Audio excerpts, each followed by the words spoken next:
গোৱালপাৰাত সংবাদকৰ্মীসকলৰ উত্তল প্ৰতিবাদ।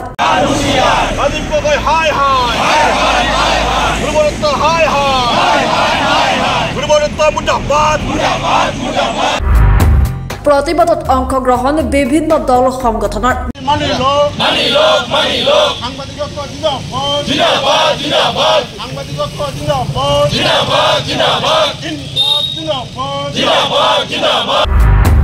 গোৱালপাৰাৰ জ্যেষ্ঠ সাংবাদিক দিলীপ কুমাৰ নাথক প্ৰশাসন যন্ত্ৰই আক্ৰমণ কৰাৰ বিৰুদ্ধে এই প্ৰতিবাদ। ক্ষেত্ৰত হৈছে যে প্ৰথম কথাটো হৈছে যে আমাৰ বাক স্বাধীনতা আচলতে সৰ্ব কৰিব বিচাৰিছে আৰু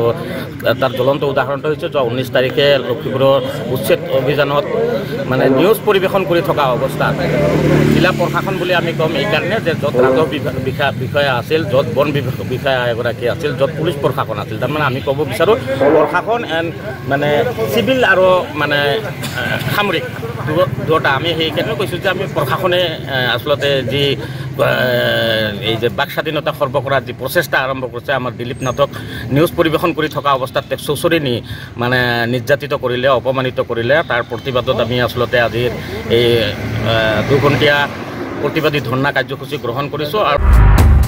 লক্ষীপুৰৰ ৰেঞ্জাৰ ধ্ৰুৱ দত্ত মুৰ্দাবাদ, চক্ৰ বিষয়া ৰাজীৱ গগৈ মুৰ্দাবাদ ধ্বনি।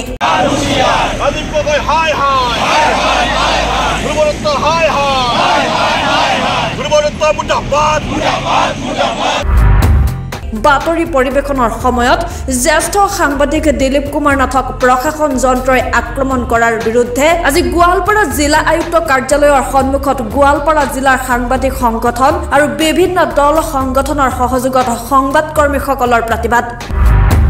2 ঘণ্টীয়া অৱস্থান ধৰ্মঘট পালন কৰি উত্তল প্ৰতিবাদ সাব্যস্ত কৰে প্ৰতিবাদকাৰীসকলে।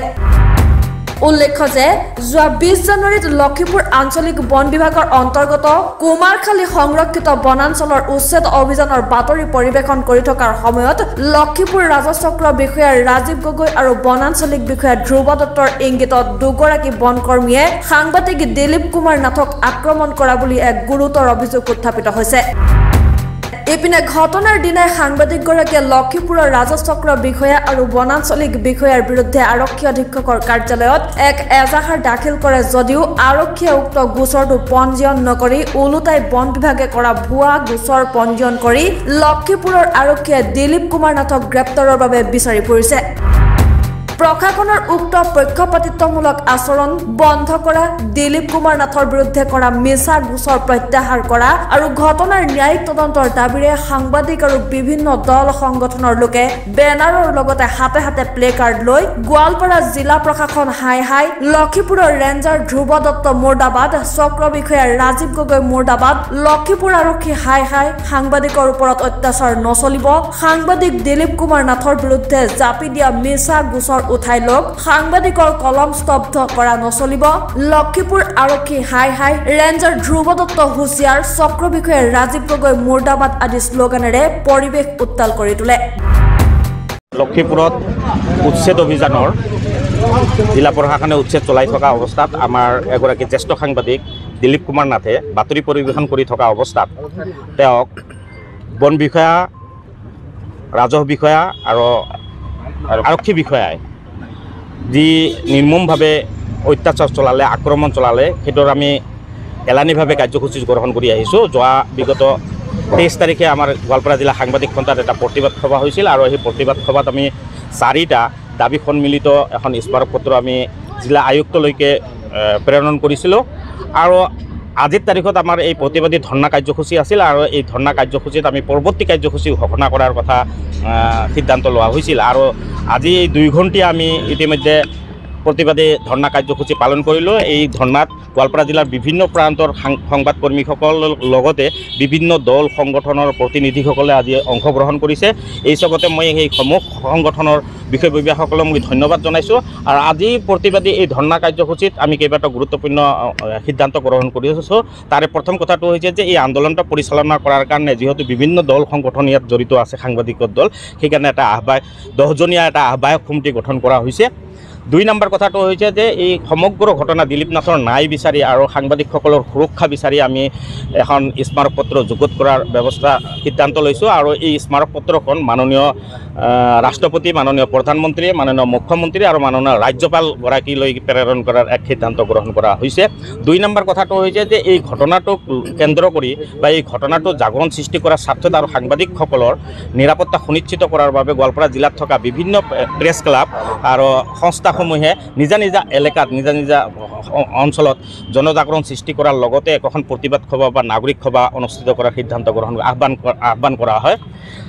3 নম্বৰ কথাটো হৈছে যে অহা 4 ফেব্ৰুৱাৰীত আমি কেন্দ্ৰীয়ভাৱে এখন নাগৰিক সভা গোৱালপাৰা জিলাত অনুষ্ঠিত কৰাৰ সিদ্ধান্ত গ্ৰহণ কৰিছোঁ আৰু এই নাগৰিক সভাত বিভিন্ন দল সংগঠন আৰু সাংবাদিক দল সংগঠনসমূহৰ আমি উপস্থিতি কামনা কৰিছোঁ আৰু পৰৱৰ্তী সময়ছোৱাৰ যি আন্দোলন হ'ব সেই আন্দোলনবিলাকৰ কাৰ্যসূচী আমি তাতে এলানিভাৱে ঘোষণা কৰা হ'ব 4 নম্বৰ কথাটো হৈছে যে যেহেতু জিলা প্ৰশাসনে এটা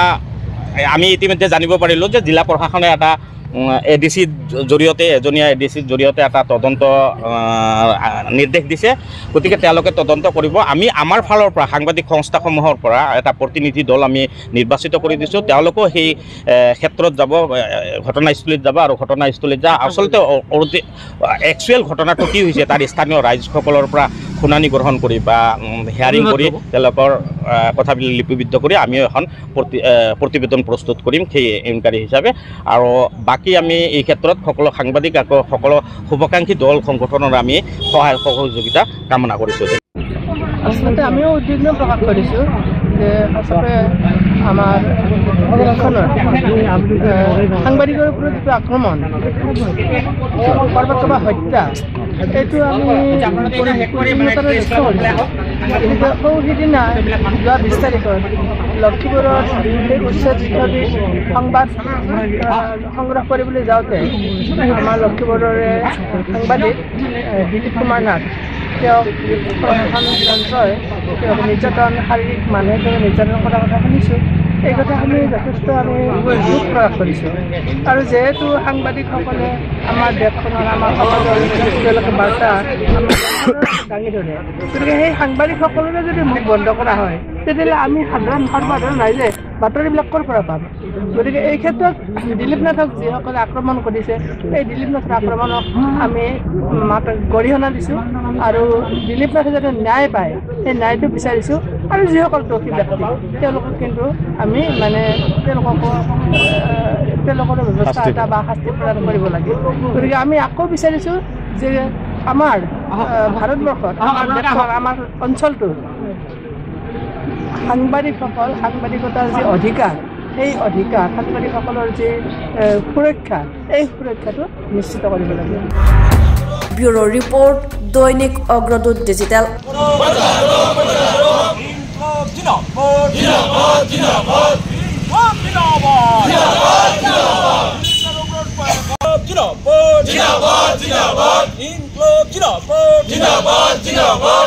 সাংবাদিকবোৰৰ আক্ৰমণ কৰা হৈছে চৰকাৰ জবাব লাগে সাংবাদিকবোৰৰ আক্ৰমণ হৈছে কিয় চৰকাৰ জবাব লাগে জবাব দিলীপ নাথৰ ওপৰত ৰুজু কৰা মিছা গোচৰ অনেক প্ৰত্যাহাৰ কৰাৰ ব্যৱস্থা কৰক